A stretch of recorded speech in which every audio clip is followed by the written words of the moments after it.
Hello, welcome back. I hope you're having an awesome weekend and a fine Sunday. It's a great day today over here. Nice weather outside. I'm probably going to be recording this video and take a walk. Looks nice.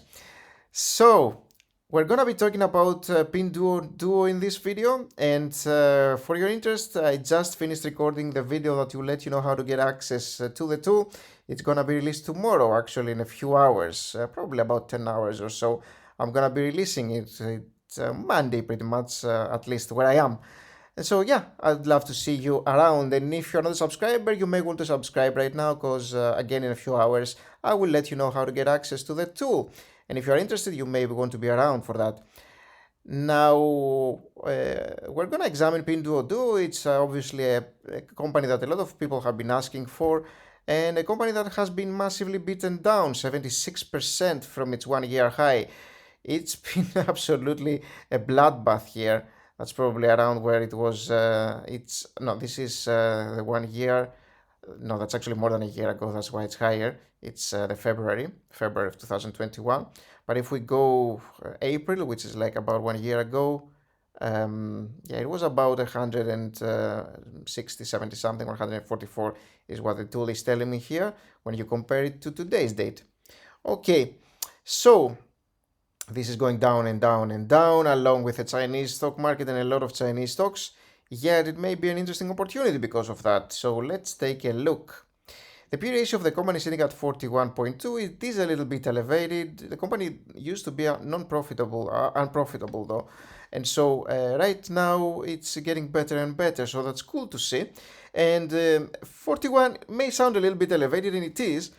But we need to examine all the other metrics as well. And when I'm seeing a price to free cash flow of 10, I'm actually way more interested in this one than the price to earnings ratio, to tell you the truth. This is definitely what interests me more. And the outstanding shares is a little bit of a problem here because it has been increasing massively.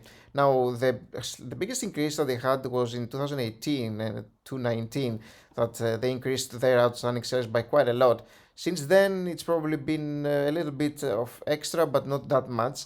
And so, yeah, if you invested back in 2018, that's not great for you. But today, it may be a little bit okay. It's still a thing that I don't like to see. The company has been diluting investors quite some. Again, now, as new investors, we are working with this value, of course, but we don't like to see this because we are seeing a company that's diluting investors massively. And so that's a bad thing to see, generally speaking. Free cash flow to total liabilities 3.69, which means that the company can pay all their total liabilities using last year's free cash flow in about 3.6 years. Typically, we want to set something below 5 because this points to a company that is relatively solvent. So that's good to see. Now, look at these growths here. They are tremendous. Look at these growths from a few million here to almost 15 billion. Insane growth rates. Of course, net income growth pretty good as well. Insane free cash flow growth. The company has been growing like crazy here based on the financials. That's great to see. Now, the debt to equity ratio is a little bit elevated. This is basically pointing to a company that has more total liabilities than total equity. And you can calculate debt to equity ratio just using the total debt. It's a little bit of a preference. I like to use total liabilities. That's what the stock data provider that I'm using also uses. So that's good to see. I don't have to recalculate because, total liabilities divided by total equity, I think, makes more sense. Although you have to go a little bit more lenient here. Maybe 1.4 is completely acceptable in some situations, and I don't mind that too much, to tell you the truth, as long as the company is making good free cash flow. The net income margin is a little bit suppressed here, but the return on equity is kind of fair. Not the best that you can get, there are better ones of course, but it's fair. So, let's take a look at the financial statements themselves though and see what the company has been doing in actual numbers here. It's interesting. Now, this is converted to dollars using the currency exchange rate that was back then in 2017, for instance, when they reported this. This automatically converts Chinese yuan, that should be $2 back using the rate that was used back then. So this is very, very convenient, and the tool automatically handles that. Very neat. And look at this growth, 268 to 15 billion. Insane growth. Wow. And the net income from very negative to positive finally.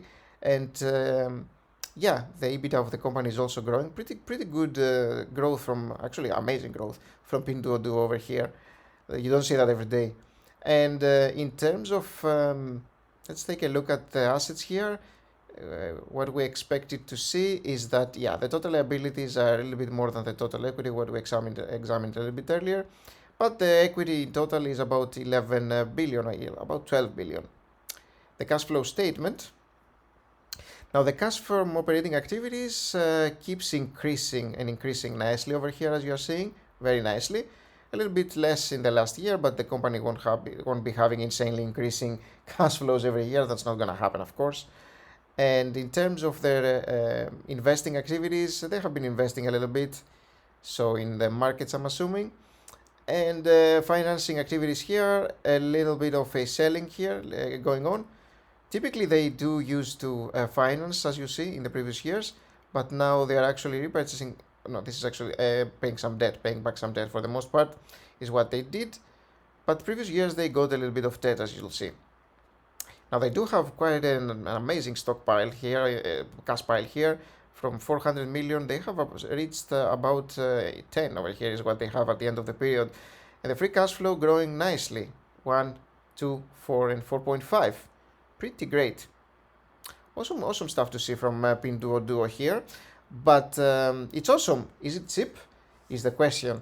And to get that, we need to use our stock evaluation tool here and discount the cash flows that the company is going to be generating in the future. Discount them for today, use an annual return, and see what kind of value we're getting back. And so the revenue growth that we're going to be using is, of course, not going to be in this range. No way. We have to go much lower. We're still going to go relatively high, but it's going to be much lower. 15, 17, and 19. I think the company can probably easily make for the next 5 years. The net income margins have been negative, but now they're slowly turning positive. This is bound to increase, I'm assuming, if the company keeps doing well. Yet I'm going to go conservative, 7, 9, and 11. The free cash flow margin, again here, the company used to be negative free cash flow for many years, actually. When you compare it, that is when you compare it to the net income, of course, because again, remember, our free cash flow is related to net income. We want to be seeing a company that's making net income and paying free cash flow. We want to be tied to profitability. And so the free cash flow margin that we're going to be using here is going to be something that is typical for most companies. It's likely like 80, 90, and 100 is what would probably make sense. Again, this is the odd one out here. Now we use an annual return of 13% here. And if we do that, we hit calculate and we're getting that PinDuoDuo right now is interesting for high estimates for the most part, and a little bit overpriced for our medium ones and low estimates over here. Now again, the revenue growth that I used is a little bit conservative. The net income margins are also a little bit conservative. You can, of course, use your own estimates and project what the company's margins are going to be, and you will get your values pretty much. I can go a little bit more aggressive here and be like, okay, I'm willing to accept that the company is going to be making 20, 24, and 30 in the next 5 years, and that they will be increasing their net income margins at 10, 12, and 14. A little bit of an excessive probable valuation projection here. You may want to be a little bit more cautious, but it's worth examining it. Why not? So if we hit calculate now, then we are within our limits for our medium estimates and outside our low estimates. So the company is close to what I'd like it to be. I would probably go with the previous estimates here, and I'd like to get it at a cheaper price, maybe around 20, 22 or something of that sort. Would probably make a lot more sense for me. Great company. It's a little bit new in terms of profitability, and so I'd like to have them have some more profitable quarters, maybe revisit at some point, or I could definitely buy if it was a little bit cheaper than what it is right now, as I mentioned earlier. So yeah, hope that helps a little bit. Hope you enjoyed the video. Please leave a like if you did, and remember to stay around. Again, tomorrow I will let you know how to get access to this if you are interested. And thank you for watching. I'll see you in the next one. Bye bye.